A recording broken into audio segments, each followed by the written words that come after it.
முதல்ல நம்ம என்ன பார்க்குறோம்னா, பாளையக்காரர் முறைனா என்ன, இதை யார் உருவாக்குனாங்க அப்படிங்கிறத பார்க்குறோம். பாளையக்காரர் முறை தமிழ்நாட்டில் உருவானதாக நம்ம நம்பிக்கிட்டு இருப்போம், ஆனால் கிடையாது. பாளையக்காரர் முறை முதல்ல எங்கே உருவாச்சுன்னா தெலுங்கானாவுக்கு பக்கத்தில் உருவாச்சு. தெலுங்கானாவுக்கு பக்கத்தில் வாரங்கல் அப்படின்னு ஒரு இடம் இருக்குது. அந்த இடத்த காகத்திய வம்சம் ஆட்சி பண்ணிகிட்டு இருந்தாங்க. அந்த வம்சத்தில் வந்த ஒரு அரசர் வந்து பிரதாபருத்திரன். இந்த பிரதாபருத்திரன் தான் பாளையக்காரர் அப்படிங்கிற முறையை கொண்டு வர்றாரு. அது எப்படி தமிழ்நாட்டுக்கு வந்துச்சுன்னா 1529 விஸ்வநாத நாயக்கர்னு ஒருத்தர் மதுரையில் வந்து நாயக்கராக இருக்கார். அவரும் அவருடைய அமைச்சர் அரியநாதர் அப்படிங்கிறவரும் சேர்ந்து இந்த பாளையக்காரர் முறை நல்லா இருக்கே, தமிழ்நாட்டில் கொண்டு வரலாமே அப்படின்னு முடிவு பண்ணி அவங்களுடைய பிரதேசங்களை பாளையங்களாக பிரிக்கிறாங்க. மொத்தம் 72 பாளையமாக பிரிக்கிறாங்க. இந்த நம்பர் முக்கியம்.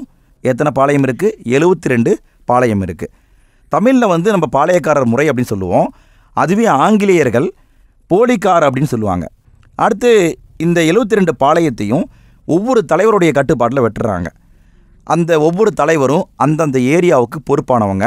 அவங்க தான் அந்த ஏரியாவை பார்த்துக்கணும், அந்த ஏரியாவில் மக்களுக்கு தேவையான உதவிகளை பண்ணணும், காவல் காக்கிறது எல்லா வேலையுமே பண்ணுவாங்க. அப்படி அந்த ஏரியாவில் காவல் காத்துக்கிட்டு அந்த ஏரியாவில் வரியையும் வசூல் பண்ணுவாங்க அந்த பாளையக்காரர்கள். அப்படி பாளையக்காரர்களுடைய காவல் காக்கும் கடமைக்கு படிக்காவல் அல்லது அரசு காவல் அப்படின்னு பேர். இதை கேட்க வாய்ப்பு இருக்குது, பார்த்துக்கோங்க. படிக்காவல்னு சொல்லுவாங்க, அரசு காவல் சொல்லுவாங்க. மொத்தமாக 72 பாளையமாக பிரிச்சிட்டாங்க இல்லையா? இந்த 72 பாளையத்தையும் 2 டைப்பாக பிரிக்கிறாங்க. எப்படி பிரிக்கிறாங்க? கிழக்கில் இருக்கும் பாளையங்கள், மேற்கில் இருக்கும் பாளையங்கள். அது என்னப்பா அப்படின்னா, சில பாளையங்கள் தமிழ்நாட்டுடைய கிழக்கு பகுதியில் இருக்கும், சில பாளையங்கள் மேற்கு பகுதியில் இருக்கும். இந்த கிழக்கு பகுதியில் இருந்த பாளையங்களுக்கு கட்டபொம்மன் தலைவராக இருக்கிறாரு. மேற்கு பகுதியில் இருக்கும் பாளையங்களுக்கு பூலித்தேவன் ஹெட்டாக இருக்கார். அதாவது இவர் சொன்னால் அங்கே இருக்கிறவங்கெல்லாம் கேட்பாங்க, அந்த மாதிரி. இந்த கிழக்கு பகுதி மேற்கு பகுதி பாளையங்களில் எல்லாருமே பெரிய ஆளுங்களாக இருந்தாங்க அப்படின்னு சொல்ல முடியாது. ஒரு சில பேர் மட்டும்தான் பெரிய ஆளுங்களாக இருந்தாங்க. அதில் முக்கியமானவங்கன்னு பார்த்தீங்கன்னா, கிழக்கு பகுதி பாளையமாக இருந்தால் சாத்தூர், நாகலாபுரம், எட்டயபுரம், பாஞ்சாலங்குறிச்சி, இவங்கெல்லாம் ஓரளவுக்கு பெரிய ஆளுங்க. மேற்கு பகுதி பாளையமாக இருந்தால் ஊத்துமலை, தலைவன்கோட்டை, நடுவக்குறிச்சி, சிங்கம்பட்டி, சேத்தூர், இவங்கெல்லாம் பெரிய ஆளுங்க. ஸோ இவங்க எல்லாமே வந்து, அதாவது கிழக்கு பகுதியாக இருந்தால் கட்டபொம்மன் சொல்கிறத கேட்பாங்க, மேற்கு பகுதியாக இருந்தால் பூலித்தேவர் சொல்கிறத கேட்பாங்க. இந்த சமயத்தில் ஆற்காடு நவாப் வந்து மதுரையை பிடிச்சிக்கிறாப்புல. அப்போ எல்லாமே என்ன பண்ணுறாங்க, ஆற்காடு நவாப்புடைய கட்டுப்பாட்டில் போகிறாங்க. கட்டுப்பாட்டில் போனாலும் அங்கே சுமூகமாக தான் எல்லாமே நடந்துக்கிட்டு இருந்தது. அதுக்கு பின்னாடி ஆங்கிலேயர் வர்றான். ஆங்கிலேயர் வரும்பொழுது தான் இவங்களுக்குள்ள சண்டை ஆரம்பிக்குது. ஆங்கிலேயரை எதிர்த்த முதல் பாளையக்காரர் யாருன்னா பூலித்தேவர்.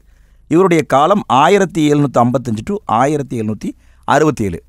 பூலித்தேவர்கிட்ட ஒரு படைத்தளபதி இருப்பார். அவர் பேர் வந்து ஒண்டி வீரன். அவர் வந்து மிகப்பெரிய வீரருங்க. அவரை வச்சுக்கிட்டு பூலித்தேவர் வந்து ஆங்கிலேயரை எதிர்க்கிறாங்க. பூலித்தேவர் என்ன பண்ணுறாருன்னா, ஒரு கூட்டமைப்பு உருவாக்குறாரு. என்ன கூட்டமைப்பு? பாளையக்காரர் கூட்டமைப்பு. அதாவது எல்லா பாளையக்காரர்களும் ஒன்றா சேருங்க, நம்ம எல்லாமே சேர்ந்து ஆங்கிலேயரை எதிர்ப்போம் அப்படின்னு ஒரு கூட்டமைப்பு உருவாக்குறாரு. அந்த கூட்டமைப்பில் இணையாத ஒரு பாளையம் இருக்கும். என்னன்னு பார்த்தீங்கன்னா சிவகிரி. இந்த சிவகிரியால் தான் அடிக்கடி பிரச்சனையே வரும். அடுத்து இந்த பூலித்தேவரை பொறுத்த வரைக்கும் ஆற்காடு நவாப்போடையும் சமரசமாக தான் இருப்பார். எப்படின்னா, மதுரையில் ஆற்காடு நவாப்பாக இருந்த சந்தா சாஹிப்புடைய முகவர்கள் 3 பேர் இருப்பாங்க. மியானா, முடிமையா, நபிகான் கட்டாக் அப்படிங்கிறவங்க. இவங்க கூட பூலித்தேவர் வந்து நெருக்கமாக தான் இருப்பார். ஸோ எல்லாமே ஒரு அண்டர்ஸ்டாண்டிங் தான் போயிட்டுருக்கும். பட் ஆங்கிலேயர் வந்த பிறகு தான் பிரச்சனையே ஆரம்பிக்கும். ஆங்கிலேயர் வந்த பிறகு ஆற்காடு நவாபும் வந்து மாறிடுவார். முதல்ல ஆங்கிலேயர் யார் மேலே படையெடுத்து வந்தாங்கன்னா பூலித்தேவர் மேலே தான் படையெடுத்து வந்தாங்க. 1755 ஆங்கிலேய படை தளபதி கர்னல் ஹெரான் அப்படிங்கிறவனும் ஆற்காடு நவாபுடைய சகோதரர் மாபுஸ்கான், இந்த 2 பேரும் சேர்ந்து பூலித்தேவர் மேலே படையெடுத்து வருவாங்க. அதை ஈஸியாகவே வந்து பூலித்தேவர் தோற்கடிச்சிருவார். ஸோ ஆங்கிலேயர் தோத்துட்டு ஓடிடுவாங்க. அதுக்கு பிறகு என்ன பண்ணுவாங்கன்னா, திறமையான ஒரு படை தளபதியை அனுப்புவாங்க. அவர் தான் யூசுப் கான். யூசுப் கான் யாருன்னா, இவர் தான் மருதநாயகம். இவரை யூசுப் கான் சொல்லுவாங்க, மருதநாயகம்னு சொல்லுவாங்க, கான் சாஹிப் அப்படின்னு சொல்லுவாங்க. 3 பேரும் ஒருத்தர் தான். அவருக்கும் பூலித்தேவருக்கும் சண்டை வரும். எப்போ சண்டை வரும்னா 1761 மே 16 சண்டை வரும்.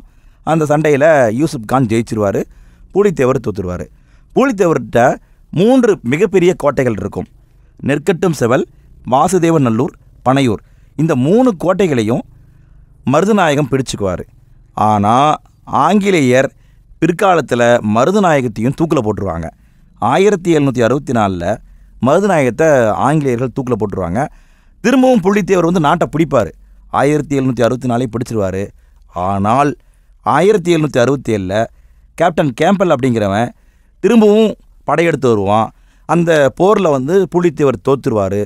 தோற்றுட்டு அவர் காட்டுக்குள்ளே போயிடுவார். காட்டுக்குள்ளே போனவர் கடைசி வரைக்கும் திரும்ப வரவே இல்லை. இதுதான் வந்து புலித்தேவருடைய கதை. இந்த கதையை பொறுத்த வரைக்கும் ஆங்கிலேயரை எதிர்த்து போரிட்டு ஜெயிச்ச முதல் இந்திய மன்னர் யாருன்னா புலித்தேவர்.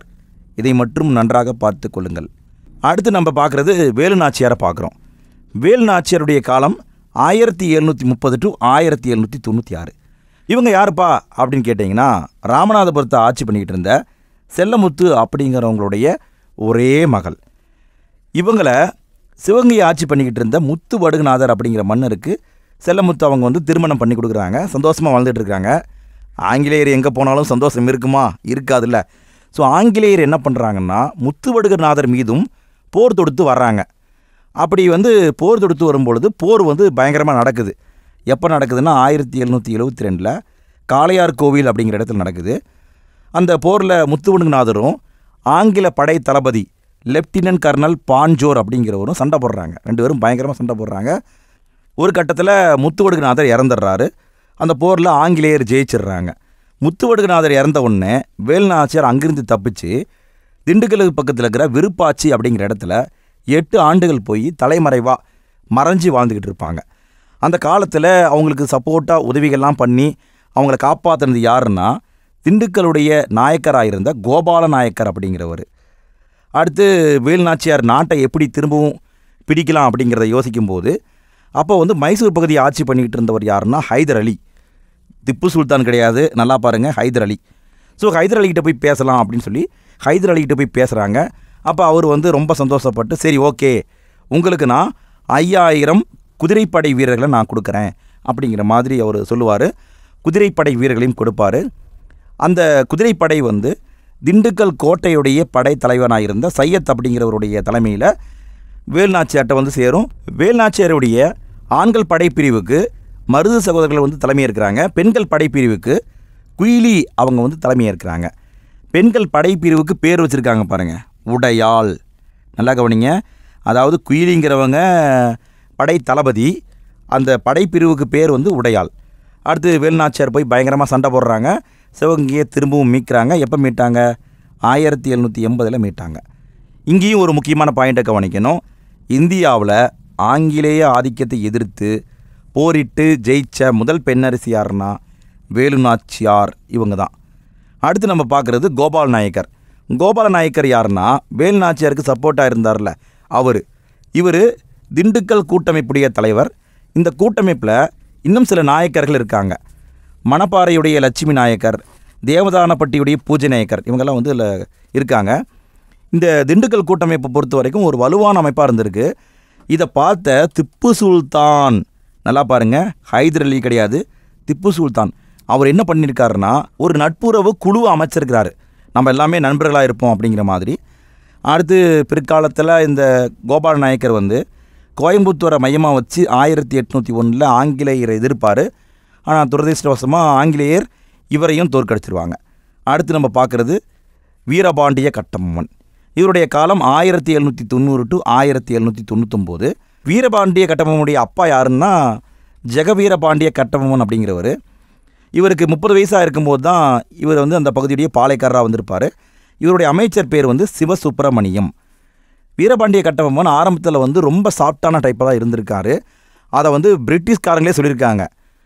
ஜேம்ஸ் லண்டன் அப்படிங்கிறவரும் காலின் ஜாக்சன் அப்படிங்கிறவரும், இந்த 2 பேருமே அவங்களுடைய குறிப்புகள் என்ன சொல்லியிருக்காங்கன்னா, கட்டபொம்மன் அமைதியை விரும்பும் மனம் கொண்டவர், அவர் ரொம்ப சாஃப்டான டைப்புப்பா அப்படின்னு சொல்லியிருக்காங்க.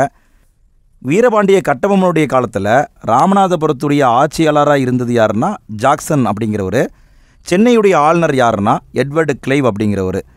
இந்த சமயத்தில் வீரபாண்டிய கட்டபொம்மன் நிறைய காசை வந்து கொடுக்குற மாதிரி இருக்கும். அதாவது வரி நிலுவையை வச்சுருப்பார்.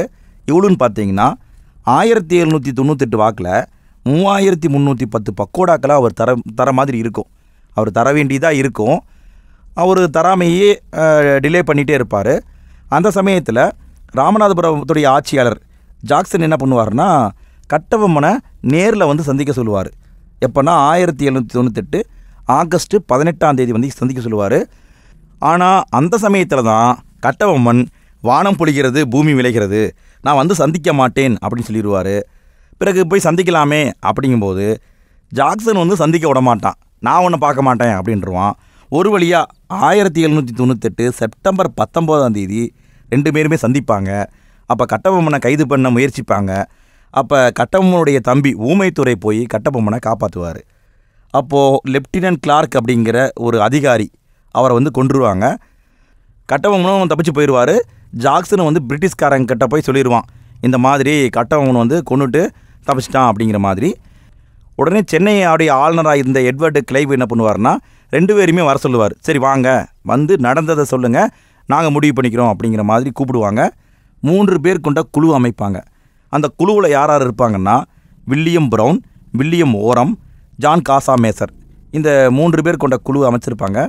இந்த குழுவுக்கு முன்னாடி 1798 டிசம்பர் 5 கட்டபொம்மன் போய் ஆஜராகி நடந்ததை சொல்லுவார். இருக்கிற பேலன்ஸையும் கட்டிடுவார். 1080 பக்கோடாக்களை தவிர மற்ற எல்லாத்தையுமே கட்டிடுவார். உடனே ஆங்கில கவர்மெண்ட் என்ன பண்ணுவாங்கன்னா, கட்டபொம்மனை விட்டுருவாங்க. ராமநாதபுரத்துடைய ஆட்சியாளராக இருந்த ஜாக்சனை தூக்கிட்டு அந்த இடத்துல எஸ்ஆர் லூசிங்டன் அப்படிங்கிறவரை அப்பாயின்மெண்ட் பண்ணிடுவாங்க. இதே காலகட்டத்தில் சென்னையுடைய ஆளுநராக இருந்த எட்வர்டு அவரையும் தூக்கிட்டு 1799 வெல்லஸ்லி பிரபு அவரை வந்து அப்பாயின்மெண்ட் பண்ணிடுவாங்க. இப்படி ஆனதுனால வீரபாண்டிய கட்டபொம்மனும் ஆங்கிலேயருக்கு எதிராக திரும்பிடுவார். வீரபாண்டிய கட்டபொம்மன் மருது சகோதரர்கள் உருவாக்கிய தென்னிந்திய புரட்சியாளர்கள் கூட்டமைப்பு, அந்த கூட்டமைப்பில் போய் சேர்ந்துடுவார். அதில் இணையாத ஒரு பாளையம் இருக்கும், என்னென்னா சிவகிரி. இந்த சிவகிரியால் தான் எப்பயுமே பிரச்சனை. அதை கட்டபொம்மன் தாக்கினதுனால கட்டபொம்மன் மீது ஆங்கிலேயர்கள் படையெடுத்து வருவாங்க. யார் படையெடுத்து வராங்க? மே 1799 மேஜர் பானர்மேன் அப்படிங்கிறவர் படையெடுத்து வராரு. படையெடுத்து கோட்டை முன்னாடி வந்து நின்றுவான். நின்றுட்டு 1799 செப்டம்பர் 1 சரணடையணும் அப்படிங்கிற மாதிரி அறிவிப்பு கொடுப்பான். கட்டபொம்மன் சரணடைய மாட்டார். 1799 செப்டம்பர் 5 முழு படையையும் கொண்டாந்து நிப்பாட்டிடுவான். இறுதியாக எச்சரிக்கிறேன், நீங்கள் சரணடைஞ்சிருங்கிற மாதிரி ஃபைனல் வார்னிங் வந்து செப்டம்பர் 5 கொடுப்பான். கட்டபொம்மன் அதுக்கும் ஒத்துக்க மாட்டார். அப்போ ராமலிங்கர் அப்படிங்கிறவரை தூதுவராக அனுப்புவான். யார்? அதாவது மேஜர் பானர்மேன் வந்து கட்டபொம்மன்ட்ட அனுப்புவான். அவர் போயிட்டு இல்லாத வேலையெல்லாம் பார்த்துட்டு சண்டையை மூட்டி விட்டுருவார். அடுத்து பார்த்தீங்கன்னா சண்டை நடக்கும். அந்த சண்டை வந்து பல இடங்களில் நடக்கும். கல்லர்பட்டி அப்படிங்கிற இடத்துல சண்டை நடக்கும். அந்த சண்டையில் வந்து கட்டபொம்மனுடைய அமைச்சர் சிவசுப்பிரமணியனார் அவர் வந்து தோற்றுருவார். அவரை கைது பண்ணி 1799 செப்டம்பர் 13 நாகலாபுரத்தில் தூக்கில் போட்டுருவாங்க. கட்டபொம்மன் அடுத்து என்ன பண்ணுவார்? புதுக்கோட்டை காட்டில் போய் ஒழிஞ்சிக்குவார். அவரையும் கைது பண்ணிடுவாங்க. 1799 அக்டோபர் 16 அவரையும் தூக்கில் போட்டுருவாங்க. எங்கன்னா கயத்தாருக்கு பக்கத்தில் இருக்கிற பழைய கோட்டை அப்படிங்கிற இடத்துல தூக்கில் போட்டுருவாங்க. இதை பொறுத்த வரைக்கும் இந்த 2 பாயிண்ட் முக்கியம், நல்லா பார்த்துக்கோங்க. இந்த ஆண்டுகளை கேட்க வாய்ப்பு இருக்குது. அடுத்து நம்ம பார்க்குறது மருது சகோதரர்கள். மருது சகோதரர்கள் அப்படின்னா 2 பேர், பெரிய மருது சின்ன மருது. பெரிய மருதுக்கு பேர் வெள்ள மருது, சின்ன மருதுக்கு பேர் மருது பாண்டியர். ஸோ நல்லா பாருங்கள், மருது பாண்டியருங்கிறவர் யார்? சின்ன மருது. சின்ன மருதுவுடைய தலைமையிடம் எதுனா சிறுவயல். இந்த மருது சகோதரர்களும் வந்து ஆங்கிலேயரை எதிர்ப்பாங்க. இவங்களை பற்றி தமிழக குறிப்புகளில் தென்னிந்திய புரட்சியாளர் அப்படின்னு குறிப்பிட்டிருக்காங்க. இவங்க உருவாக்குனது தென்னிந்திய புரட்சி, இவங்களை தென்னிந்திய புரட்சியாளர் அப்படின்னு சொல்லியிருக்காங்க. அதுவே பிரிட்டிஷ்காரங்க குறிப்பில் 2வது பாளையக்காரர் போர் அப்படின்னு குறிப்பிட்டிருக்காங்க.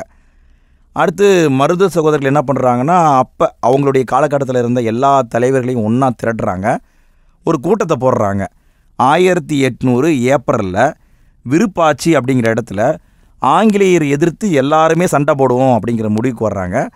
இந்த போர் வந்து ஃபஸ்ட்டு எங்கே ஸ்டார்ட் ஆகுதுன்னா 1800 ஜூனில் கோயம்புத்தூரில் ஸ்டார்ட் ஆகுது. படிப்படியாக எல்லா இடத்துலையும் சண்டை நடக்க ஆரம்பிக்குது. ஆங்கிலேயர் ஒன்றா அடக்கிக்கிட்டே வர்றாங்க. கடைசியாக காளையர் கோவில் மீதும் ஆங்கிலேயர் படையெடுத்து வர்றாங்க. 2 படை தளபதிகள் மெயினாக படையை நடத்திட்டு வர்றாங்க. கர்னல் அக்னியூ அப்படிங்கிறவங்க, கர்னல் இன்னஸ் அப்படிங்கிறவங்க 2 பேரும் சேர்ந்து படை நடத்திட்டு வர்றாங்க. மிகப்பெரிய படை வருது. அதை பார்த்துட்டு மருது சகோதரர்கள் திருச்சிராப்பள்ளி பேரறிக்கை அப்படிங்கிறத 1801 ஜூன் மாதம் வெளியிடுறாங்க. அந்த பேரறிக்கை வந்து 2 காப்பியாக இருக்கும்.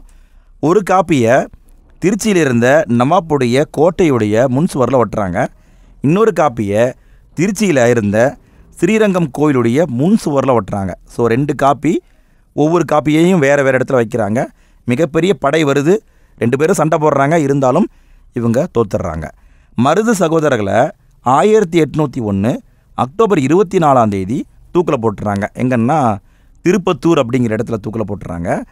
மருது சகோதரருடைய சொந்தக்காரங்க 73 பேரை நாடு கடத்துகிறாங்க. எங்கே நாடு கடத்துகிறாங்கன்னா மலேயாவுடைய பினாங்குத்தீவு அப்படிங்கிற இடத்துக்கு நாடு கடத்துகிறாங்க. எத்தனை பேரை? 73 பேரை. அடுத்து நம்ம பார்க்குறது தீரன் சின்னமலை. இவருடைய காலம்னு பார்த்தீங்கன்னா 1756 ஆரம்பித்து 1805 வரைக்கும் இருக்கும். இவருடைய இயற்பெயர் என்னன்னா தீர்த்தகிரி.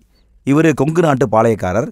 இவரை எப்படி தீரன் சின்னமலை அப்படின்னு சொன்னாங்கன்னா, திப்புவுடைய திவானா இருந்த முகமது அலி அவர் கொண்டு போன காசை பிடுங்கிட்டு, வரி காசை பிடுங்கிட்டு, நான் தீரன் சின்னமலை அப்படிங்கிற மாதிரி தீர்த்தகிரி சொல்லியிருப்பார். அப்போ தான் அவருக்கு தீரன் சின்னமலைங்கிற பேர் வந்திருக்கும். திப்புவுக்கும் தீரன் சின்னமலைக்கும் நொய்யல் ஆற்றங்கரையில் போர் நடக்கும். அந்த போரில் தீரன் சின்னமலை ஜெயிச்சிருவார். பிறகு வந்து 2 பேருமே ஃப்ரெண்ட் ஆயிடுவாங்க. அது வேற கதை. இந்த தீரன் சின்னமலையை பொறுத்த வரைக்கும் ஆங்கிலேயரை எதிர்த்து ஒரே இடத்துல நின்று போர் பண்ணியிருக்காரு. அந்த இடத்துக்கு இன்னும் பேர் இருக்குது, ஓடாநிலை அப்படிங்கிற பேர் இருக்குது. இவர் பின்பற்றிய போர் முறை அப்படின்னா கொரில்லா போர் முறை. இருந்தாலும் இவரையையும் ஆங்கிலேயர்கள் கைது பண்ணிடுறாங்க. 1805 ஜூலை 31 சங்ககிரி கோட்டையில் இவரை தூக்கில் போட்டுறாங்க. இவரோட இறப்போட பாளையக்காரர்கள் எல்லாருமே முடிஞ்சிட்டாங்க. பாளையக்காரர் முறை எப்போ தமிழ்நாட்டில் முடிவுக்கு வந்ததுன்னா 1801 ஜூலை 31 கர்நாடக உடன்படிக்கை போட்டாங்க. அதோடையே முடிவுக்கு வந்துடும். அதாவது முடிவுக்கு வந்து 5 வருஷம், அதாவது 4 வருஷம் நினைக்கிறேன், 4 வருஷம் கழித்து தான் தீரன் சின்னமலையும் ஏறப்பார். கடைசியாக பார்க்குறது வேலூர் புரட்சி. வேலூர் புரட்சி எப்போ நடந்திருக்கும்னா 1806 நடந்திருக்கும். எப்படி நடக்கும் அப்படின்னா, ஆங்கிலேயர்கள் தமிழ்நாட்டை கொஞ்சம் கொஞ்சமாக பிடிச்சிருவாங்க. சேலம், திண்டுக்கல் இந்த பகுதியை 1792 பிடிச்சிருவாங்க. கோயம்புத்தூரை 1799 பிடிச்சிருவாங்க. தஞ்சாவூரை 1798 பிடிச்சிருவாங்க. ஸோ பாருங்கள், ஒட்டுமொத்த தமிழகத்தையும் பிடிச்சிட்டாங்க. ஒட்டுமொத்த தமிழகத்தையும் பிடிச்ச உடனே பாளையக்காரர் முறையும் முடிவுக்கு வந்துடும். பாளையக்காரர்கிட்ட வேலை பார்த்த படை வீரர்கள் எல்லாருமே ஆங்கிலேயர்கிட்ட போய் வேலை பார்க்க போயிடுவாங்க. ஆங்கிலேயர்கள் அவங்கள கூட்டிகிட்டு போய் வேலூர் அப்படிங்கிற கோட்டையில் வேலைக்கு வச்சுருப்பாங்க. அங்கே இருந்த படை வீரர்கள் அவங்களுடைய மனக்குமுறலை வெளிப்படுத்தியது தான் வேலூர் கிளர்ச்சி. இந்த வேலூர் கழகம் நடக்கும்போது அங்கே வேலூரில் தலைமை தளபதியாக இருந்தது யாருன்னா சர் ஜான் கிரடக். துணை தளபதியாக இருந்தது அக்னியூ. சென்னையுடைய ஆளுநராக இருந்தவர் வில்லியம் பெண்டிங். ஸோ முக்கியமானவங்களை பார்த்துக்கோங்க, ஏன்னா இவங்க தான் அப்போ நடக்கும்போது இருந்தவங்க. இந்த சமயத்தில் வேலூரில் இருந்த படை வீரர்கள் ஆங்கிலேயருக்கு எதிராக வந்து போர ஆரம்பிக்கிறாங்க. வேலூர் புரட்சி ஏற்பட்ட ஆண்டு 1806 ஜூலை 10 ஸ்டார்ட் ஆகிருக்கும். அப்போ என்ன பண்ணுவாங்கன்னா, திப்புவுடைய புலிக்கொடியை ஏற்றுவாங்க. ஆங்கிலேயருடைய கொடியை இறக்கிட்டு திப்புவுடைய கொடி புலிக்கொடியை ஏற்றுவாங்க. திப்புவுடைய மூத்த மகனாக இருந்த பத்தே ஹைதர் அவரை வந்து அரசராக அறிவிப்பாங்க. புரட்சியில் ஃபஸ்ட்டு ஈடுபட்ட படைகள்னு பார்த்தீங்கன்னா, முதல் படைப்பிரிவு 23வது படைப்பிரிவு. முதல்ல யாரை போட்டு தள்ளினாங்கன்னா கர்னல் பான்கோட் அப்படிங்கிறவரை தான் போட்டு தள்ளியிருப்பாங்க. கிட்டத்தட்ட 1 மணி நேரத்தில் மொத்தம் 12 அதிகாரிகளை போட்டு தள்ளுறாங்க. இந்த தகவல் வந்து கோட்டைக்கு வெளியே இருந்த மேஜர் கூட்ஸ் அப்படிங்கிறவருக்கு தெரிய வருது. வேலூருக்கு பக்கத்தில் என்ன இருக்குன்னா ஆற்காடு இருக்குது. ஆற்காட்டில் ஒரு குதிரைப்படை தளபதி இருக்கார். அவருக்கு பேர் வந்து கர்னல் ஜில்லஸ்பி. அவர்கிட்ட கூட்ஸ் வந்து தகவலை தெரிவிக்கிறாரு. கேப்டன் யங் அப்படிங்கிற ஒரு தலைமையில் ஒரு பெரிய குதிரைப்படையை கூட்டிகிட்டு வர்றாரு. இந்த வேலூர் கழகத்தை அடக்கிறாரு. அங்கே இருந்த ஏகப்பட்ட இந்திய வீரர்களை கொண்டுட்டார். கிட்டத்தட்ட பார்த்திங்கன்னா 800க்கும் மேற்பட்ட இந்திய வீரர்களை கொண்டுட்டார் அப்படின்னு சொல்கிறாங்க. இந்த கழகத்தை அடக்கினதுனால அதுக்கு பரிசாக ஜில்லஸ்பிக்கு 7000 பக்கோடாக்களை கொடுத்தாங்கன்னு சொல்கிறாங்க. எத்தனை பக்கோடா? 7000 பக்கோடாக்களை கொடுத்தாங்கன்னு சொல்கிறாங்க. இதோட இந்த பாடம் முடியுது. இந்த வீடியோவை பொறுத்த வரைக்கும் கண்டிப்பாக உங்களுக்கு யூஸ்ஃபுல்லாக இருக்கும். வீடியோவை சேவ் பண்ணி வச்சுக்கோங்க. ஒரு 10 டேஸ்க்கு 1 டைம் அடிக்கடி ரிப்பீட்டாக போட்டு கேட்டிங்கன்னா எல்லா பாயிண்ட்ஸும் மறக்காமல் உங்கள் மைண்டுக்குள்ளே அப்படியே இருக்கும். இந்த வீடியோ பிடிச்சிருந்தது அப்படின்னா மறக்காமல் லைக் போடுங்க. வீடியோ எப்படி இருந்தது அப்படிங்கிறத கமெண்ட்டில் போட்டு விடுங்க. இதே மாதிரி நிறைய வீடியோக்களை நாங்கள் போட்டுக்கிட்டு இருக்கோம். நம்ம சேனலை மறக்காமல் சப்ஸ்கிரைப் பண்ணிக்கோங்க. சரிங்க, அடுத்த வீடியோவில் மீண்டும் சந்திப்போம். பாய்.